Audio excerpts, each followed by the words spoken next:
хуян болон хүзүү чилж өвтгөөс сэргийлэх арга. Урт хугацаагаар сууж ажилддаг хүмүүс хүзүү өвдөх, хөших өвчнөд нэрвэгдэх нь элбэг байдаг. Эдгээр хүмүүсийн хүзүүний мөгөөрс нь дарамтад учрахын зэрэгцээ шилэн хүзүүний булчин нь ажиллах цагийн уртад сунаж, татагдан ядаргаа бий болгодог. Ийм байдал даамжраад ирэхээр шилэн хүзүүг үргэлжтэн гэмтээж улмаар хүзүү өвдөх өвчнөд нэрвэгддэг. Урт хугацаагаар суугаад бүхийж ажилддаг хүмүүс юуны өмнө толгойгоо ялимгүй урагш бүхэлгэн чөлөөтэй тэгш сайхан сууж толгой хүзүү цээжээ хэвийн байдал байлгах шаардлагатай.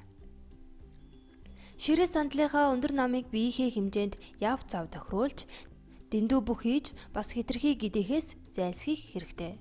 Үүнээс гадна ширээнийхээ нүүрээс 10-аас 30 градус жишүү байх тусгай хавтанг захиалгаар хийлгэж хэрэглэвэл хүзүү өвдгөөс сэргийлэхэд нэн ашигтай юм.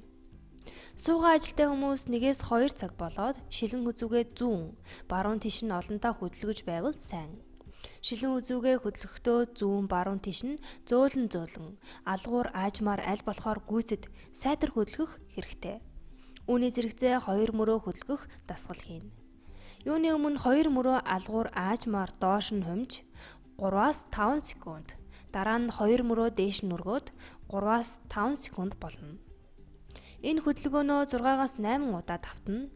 Эсвэл ажлын өрөөний 2 ширээг ашиглан 2 гараараа 2 ширээг дарж 2 хөлөө зэрэгцүүлэн хөндөй өргөөд шилээ хантран 5 секунд болох бөгөөд энэхүү хөдөлгөөнөө 3-аас 5 удаа давтаж хийнэ.